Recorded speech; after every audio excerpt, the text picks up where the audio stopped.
آدم خور اس سنسان جزیرے پر آئے مجھے 15 برس ہو گئے۔ ایک دن جب میں صبح کے وقت کیبن سے کشتی کی طرف حسب معمول اس طرح جا رہا تھا کہ بندوق میرے بغل میں تھی، طوطا کندھے پر بیٹھا تھا، کھلی کشتی میرے سر پر تھی، دوربین گلے میں لٹکی تھی، داڑھی اور سر سیاہ سفید بال ہوا میں لہرا رہے تھے کہ اچانک میں حیران ہو گیا۔ ریت پر کسی انسان کے ننگے پاؤں کے نشان پڑے تھے۔ میں غور سے انہیں دیکھنے لگا۔ سب سے پہلے مجھے ایک ہی انسان کے پیروں کے نشان دکھائی دیے، اس کے بعد آگے بڑھا تو کم از کم 3-4 انسان کے پیروں کے نشان موجود تھے۔ میں پیروں کے ان نشانوں کو دیکھ کر خوش بھی تھا اور حیران بھی۔ میری حیرانی کا ایک بڑا سبب یہ تھا کہ پیروں کے یہ نشان تازہ تھے، جیسے وہ لوگ جن کے پیروں کے یہ نشان تھے تھوڑی دیر پہلے ہی یہاں سے گزرے تھے۔ میں ان نشانوں کو غور سے دیکھتا ہوا ان کے ساتھ ساتھ آگے بڑھنے لگا۔ لگ بھگ ایک لمبا فاصلہ طے کرنے کے بعد پیروں کے یہ نشان ایک چھوٹے ٹیلے سے ہوتے ہوئے اس کے پیچھے نیچے کی طرف جا رہے تھے۔ میں ٹیلے کے اوپر جھاڑیوں میں چھپ گیا۔ سمندر کے ساحل کے نزدیک مجھے یہ کچھ لوگ دکھائی دیے۔ میرا دل تیزی سمت دھڑکنے لگا۔ میں سوچنے لگا یہ لوگ کون ہو سکتے ہیں، اور پھر ساحل سمندر کے قریب کھڑے مجھے ایک کشتی بھی دکھائی دی۔ میں نے دوربین لگائی اور دیکھنے لگا۔ جو منظر مجھے نظر آیا وہ بہت خوفناک تھا، رونگٹے کھڑے کر دینے والا منظر۔ وہ 6-7 نیم امریکی وحشی آدم خور تھے۔ انہوں نے 14-15 برس کے ایک لڑکے کو پکڑ رکھا تھا۔ وہ اس لڑکے کے ساتھ ہاتھ پاؤں باندھنے کی کوشش کر رہے تھے۔ 2 وحشی آدم خور وہاں آگ جلا رہے تھے۔ میں سمجھ گیا کہ وہ اس لڑکے کو پکا کر اسے کھانا چاہتے ہیں۔ ایک آدم خور ایک چھرا لیے قریب کھڑا تھا۔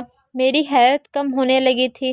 اتنی مدت کے بعد انسانوں کو دیکھ کر، جو اگرچہ آدم خور تھے، مجھے ایک عجیب طرح کی خوشی ہوئی تھی، لیکن میں یہ بھی سوچنے لگا کہ وہ تو اس لڑکے کو کھا جائیں گے، کیا مجھے انہیں روکنے کی چاہیے؟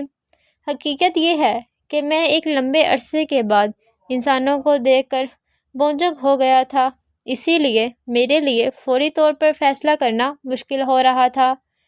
میں دیکھ رہا تھا کہ وہ لڑکا ان آدم خور کی گرفت سے نکلنے کے لیے پوری کوشش کر رہا ہے، لیکن وہ اکیلا تھا اور مقابلہ 6-7 آدم خوروں کے ساتھ تھا۔ یہ آدم خور وحشی جن کی شکلیں انسانوں جیسی تھیں مجھے انسانیت کے دشمن محسوس ہونے لگے۔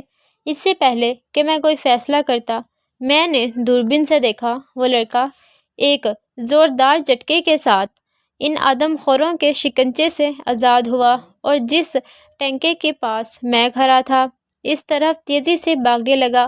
وہ میرے قریب آ رہا تھا اور آدم خور پاگلوں کی طرح اس کے پیچھے بھاگ رہے تھے۔ وہ لڑکا دبلا پتلا تھا، وہ بھاگ رہا تھا بہت تیزی سے اور آدم خور اس کے پیچھے آ رہے تھے۔ وہ اسے کسی قیمت پر ہاتھ سے جانے دینے نہیں چاہتے تھے۔ تیز رفتار لڑکا ایک بار ٹھوکر کھا کر گرا تو میرا دل کو دھچکا لگا، لیکن اس سے پہلے کہ وہ آدم خور اسے پکڑتے وہ تیزی سے بھاگنے لگا۔ اب وہ میرے بہت قریب آ گیا تھا۔ دوربین سے میں دیکھ رہا تھا کہ اس کا چہرہ پسینے سے شربت تھا اور وہ بری طرح ہانپ رہا تھا۔ اس کا سارا جسم ننگا تھا، اس نے ایک لنگوٹ کے سوا کچھ بھی نہ پہنا تھا۔ آدم خور وحشی موت کی طرح اس کا تعاقب کر رہے تھے۔ وہ لڑکا موت سے بچنے کے لیے دوڑ رہا تھا اور پھر میں اسی لمحے ہوش میں آیا۔ میں نے فیصلہ کرنے میں دیر نہ کی۔ میں نے بندوق اٹھائی اور لڑکے کے تعاقب میں آنے والے آدم خور کے سینے کا نشانہ باندھ کر گولی چلا دی۔ گولی چلنے سے درخت کی زبردست آواز سے گونجی۔ گولی اٹھائی، پرندے شور مچاتے اڑنے لگے اور میں نے ایک آدم خور کے خون میں لبتک لاش کو دیکھا۔ اپنے ایک ساتھی کو زمین پر مرا دیکھ کر آدم خور رک گئے۔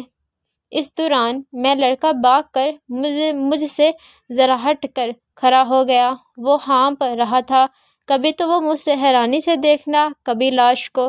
اتنے میں ایک دوسرا آدم خور لڑکے کی طرف بھاگنے لگا۔ میں نے پستول نکالی اور اس پر فائر کر دیا۔ میں خود بھی خاصا حیران ہوا کہ اتنے برسوں کے بعد بھی مشق کے بغیر میرا نشانہ اتنا اچھا تھا کہ اس آدم خور کے ماتھے پر پستول کی گولی لگی اور وہ بھی اپنے خون میں لت پت ہو کر ریت پر گر گیا۔ اپنے دوسرے ساتھیوں کو یوں مرتا دیکھ کر باقی آدم خور اتنے خوفزدہ ہوئے کہ مڑ کر پیچھے کی طرف بھاگنے لگے۔ اب وہ موت سے بچنے کے لیے بھاگ چلے جا رہے تھے۔ وہ مڑ کر پیچھے دیکھنے کے بغیر کشتی تک پہنچے، اس میں سوار ہوئے اور کھلے سمندر کی طرف چل پڑے۔ I hope you like my video, so please don't forget to subscribe my channel and press the bell icon. Thank you. Allah Hafiz.